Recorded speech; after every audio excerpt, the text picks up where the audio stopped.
तेरे अत्याचारों से पृथ्वी अकुला रही है। हाय! कौन कौन कौन सामने आ? और वह गौरूप धारण करके क्षीर सागर में शयन करने वाले नारायण को जगा रही है। मेरे हृदय में कौन बोल रहा है? मैं क्या सुन रहा हूं? ये पृथ्वी मेरे अत्याचारों से अकला रही है और क्षीर सागर में उस शयन करने वाले नारायण को जगा रही है।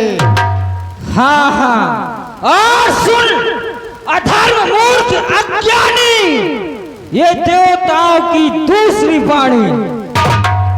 जिस देवकी के विवाह में तू इतना है खुशहाल, उसी देवकी का 8वां पुत्र होगा तेरा काल। देवकी का अष्टम लाल। ये देवकी 9 बहनों में सबसे छोटी कन्या देवकी है। इसी को मैं बचपन से लाल प्यार करके रखा है। और ये आकाशवाणी कैसी देवकी देवकी, देखो कि ये 8वां लाल मेरा काल। झूठ, अरे झूठ, अरे झूठ, सब झूठ। अरे काल को तो मैंने बंदी बना रखा है। अरे 33 करोड़ देवताओं को अपना दास बना रखा है। सूर्य और चंद्र मेरी आज्ञा पर, किसी की नहीं, मेरी आज्ञा पर प्रकाश करते हैं। इंद्र यम मेरा घर का पहरा देते हैं। कुबेर मेरा थार संभालता है। इस विभीषका से डर जाऊं? कदाप नहीं, कदाप नहीं। अरे हिमालय और सागर मेरी धरणी के शासन है। अरे चरण भी नहीं धर सकता है, चरण भी धर नहीं सकता है कि नारायण मेरे घर में, अरे कि सदा सोता है मेरे भय से, किसी के भय से नहीं, और मेरे भय से सोता है क्षीर सागर में। मैं देखता हूँ कदाचित ये गुप्त योजना देवताओं का षड्यंत्र सत्य भी हो सकती है। ना लोहा ही रहेगा तो बनेगी छुरी क्यों कर, अरे ना होगा बांस तो बजेगी बांसुरी क्यों कर। अरे उखाड़ दूंगा मैं जड़ को ही, अरे उखाड़ दूंगा मैं जड़ को ही। देवकी देवकी, अरे मैं उखाड़ दूंगा जड़ को ही, बढ़ेगी डाल कैसे, और ना रहेगी देवकी, ना होगा लाल।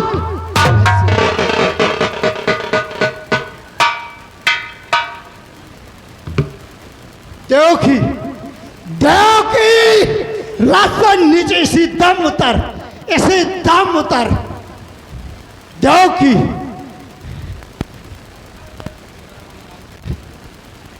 भैया भैया भैया, देवकी मैं काल की ज्वाला हूँ, विष का महासागर हूँ, भूचाल का मैं वेग प्राप्ति का चक्कर हूँ। अरे जब तक हृदय में शांत था तब तक मले हूँ मैं, अगर भर जाऊं अगर क्रोध में, देवकी तू समझ लेना मैं भैया तुम्हारी आंखें। हाय आंखें, हाय आंखें देवकी, तुझे भस्मी का डालने के ज्वालामुखी हो गई है, और ये हाथ अरे बेबस हो चुके हैं। ये हाथ तुझे मार डालने के लिए यम दंड बन गए हैं। मेरा अपराध कुछ नहीं भी। मेरा दोस्त। दोस्त कुछ नहीं। तो इतना क्रोध क्यों? क्या तुम्हारा मस्तक फिर गया? हाँ हाँ, मस्तक फिर गया है। जब तक ये फिरा हुआ मस्तक देवकी, अरे तेरे मस्तक के टुकड़े टुकड़े न कर देगा तब तक ठीक न होगा। अरे कुंठित हुई है इस समय और सब शक्ति ज्ञान की, आप समझ लो। अरे प्यासी है, और ये प्यासी है खड़क तेरे रक्त प्यान की। भैया भैया, मैं तेरी बहन, तू मेरा कुलदीप भाई। भाई होकर बहन के साथ ऐसी न ठुराई। आश्चर्य की कांटा बनी पंखुड़ी सुमन की, बड़े भाई की खंग चलती है गर्दन पे बहन की। हाँ हाँ, चलेगी गर्दन पर बहन की, और ये क्यारी सिंचेगी अब ये जीवन के पर्यंत की। ऐसे बोल ना बोल, मेरी दशा को देख, मेरी अवस्था को देख। अभी मेरा विवाह हुआ है, मेरे स्वाग को देख, मैं ससुराल जा रही हूँ। मेरे मांग के सिंदूर को देख, मैं तेरे पैर पड़ती हूँ, मेरे आंखों के आंसुओं को देख। देख चुका तेरे मांग का सिंदूर, ये मांग का सिंदूर मेरी आंखों का लाली बन चुका है, और तेरे नेत्रों का काजल मेरे लिए हलाहल हो गया है। मांग बिगड़ जाए, अरे वह मांग बिगड़ जाए जो लाल हो मुझ पर, वो चाल ही मिट जाए जो भूचाल हो मुझ पर, वह जंजाल ही टूटे जो जंजाल हो मेरा, और नष्ट अरे नष्ट हो ऐसी को जहाँ काल हो मेरा। मैं अबला हूँ, न्याय चाहती हूँ। हाँ हाँ हाँ, क्या मैं अन्याय हूँ? हाय आकाश, तू देख रहा है, यह मेरा भाई है। हाय पृथ्वी, तू देख रही है, यह मेरा भाई है। पलट दुनिया गई सोया विधाता, धूप डलती है बड़े भाई की खंग गर्दन बहन की गर्दन पे चलती। जगत के रहने वालों, आज आंखें बंद कर लो तुम, कि द्वारे लग्न मंडप से चिता दुल्हन की जलती है। हाँ हाँ हाँ, ये गर्दन पर चलेगी भी तुम्हारी बेटी, तुम्हारी गर्दन पर ये खड़क चलेगी।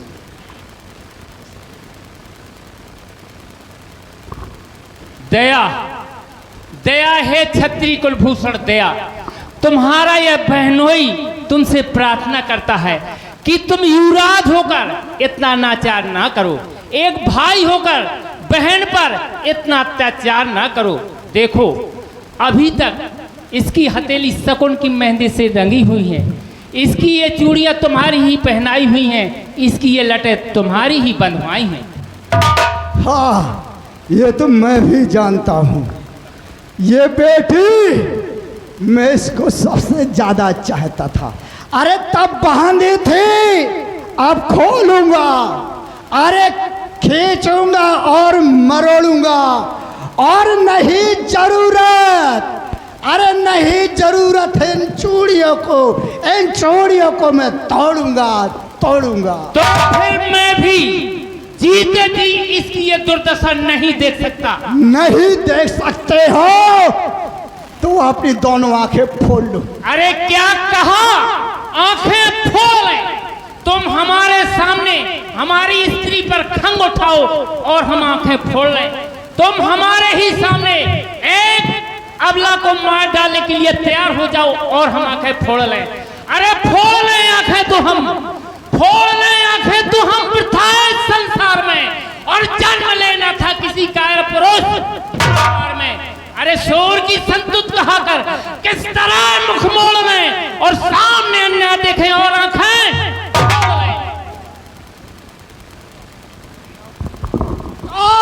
तुम भी तैयार हो जाओ। अब इस खड़क की भेंट सुना बसदेव? सुन रहा हूं। अरे अच्छी तरह से सुन लो। अब इस खड़क की भेंट दो मूर्तियां होगी इस राजमहल से एक साथ। दो आरतियां उठेगी, दो आर्थिया जाएगी, दो आर्थिया। अरे कंसराज, मुंह संभालो। बसदेव, अरे आंखें ना निकालो। वेरी मिस्टेक, इनको कैद कर लो। क्षमा क्षमा भैया, क्षमा कर, उन्हें न मार, मुझे मार। अब मैं लज्जा छोड़कर कहती हूँ, मेरे पति को न मार, मुझे मार। डरापे के दुख से प्रथमी श्री चरणों में नछावर हो जाना अच्छा है, उनके पहले ही मेरा मर जाना अच्छा है। पति के पगों के सामने जो पत्नी मर गई, समझो वह संसार के सागर से तर गई। प्रिय प्रिय, स्वामी स्वामी, तुम क्यों इस राक्षस से मेरे लिए अनुरोध कर रही हो? पहले मुझे ही मरने दो। अरे क्षत्रियों की फांत नहीं तो कायरों की फांत मारने दो। मेरे मर जाने के बाद तुम ये समझकर मरना मैं सती हो रही हूँ। नहीं, ऐसा नहीं होगा, पहले मेरा ही मरण होगा। धन्य वह मृत्यु जो तुम्हारे सामने हो, धन्य वह आत्मा जो तुम्हारे श्री चरणों का दर्शन करती हुई इस शरीर से पृथक हो।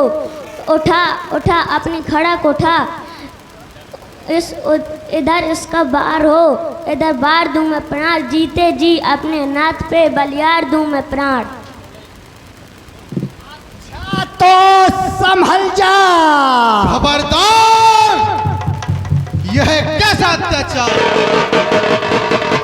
अपनी ही बहन पर, अरे अपनी ही बहन पर खड़क का प्रहार! अरे दोस्त, कुलंगार, कुलघाती, तुझे ऐसा ये नीच कार्य करते लज्जा नहीं आती? तुम इस समय यहाँ क्यों चले आए?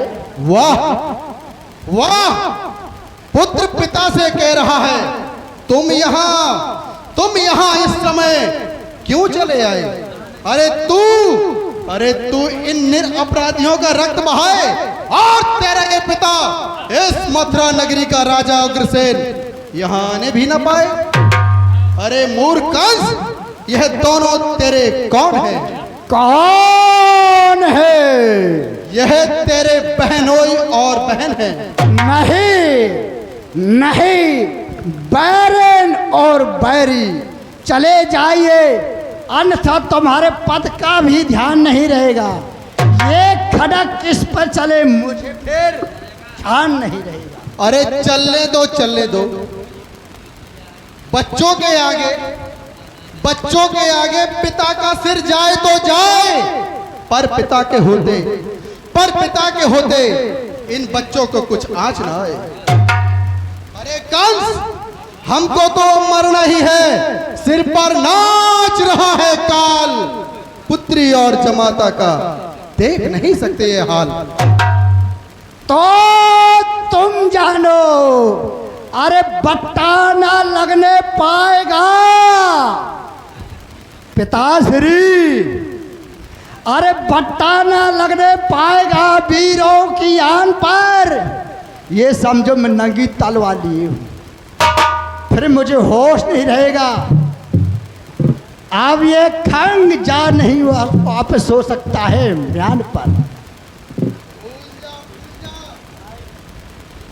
हेलो, भूल जा, इस विचार को भूल जा। अत्याचार के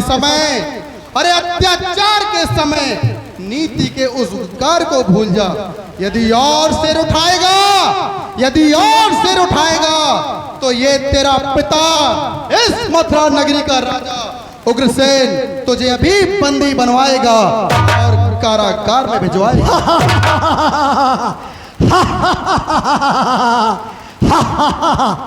बंदी, मुझे बंदी कौन और किसकी आज्ञा से? मेरी आज्ञा से, इस मथुरा नगरी के राजा उग्रसेन की आज्ञा से। अरे तुम्हारी आज्ञा समाप्त हो चुकी है पिताश्री। अरे तुम्हारे बूढ़ेपन के साथ साथ तुम्हारा शासन काल भी समझो बूढ़ा हो गया है। आज से मुझे मथुरेश कहो, मैं मथुरा का राजा हुआ। ये सभासद मेरे सेवक हैं।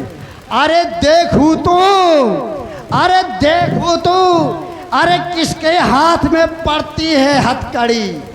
पिताश्री, अरे आज मैं देखू तू, अरे किसके हाथ में पड़ती है हथकड़ी? अरे कोहचा पकड़ के किसको चकरती है हथकड़ी? ए वीर चालू, वीर चालू, इस बुढ़े को बूढ़े को ले जाओ कारागार में डाल दो। जो आज्ञा महाराज। ऐसे नहीं,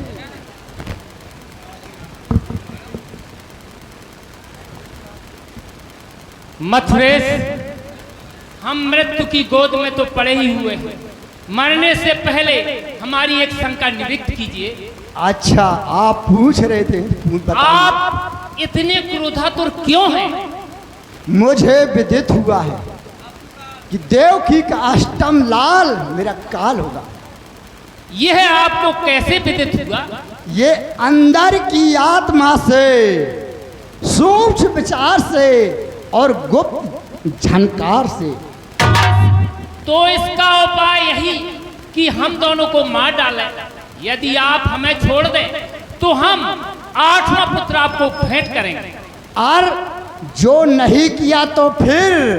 तो हम दोनों को मार डालें। नहीं, अरे फोड़े को पकने से पहले ही नष्ट कर देना ही चतुराई है।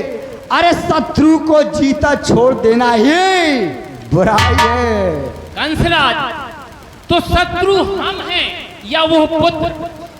वैसे शत्रु तो वही 8वां पुत्र है। तो हम उसे आपकी भेंट करेंगे। अरे आप तो 8वां पुत्र मांगते हैं, हम वचन देते हैं कि जितने भी हमारे पुत्र व पुत्रियां हैं सभी आपकी भेंट करेंगे। ठीक, ठीक है, मैं मानता हूं, लेकिन एक बात है, उस समय तक तुम्हें कारागार में रहना होगा।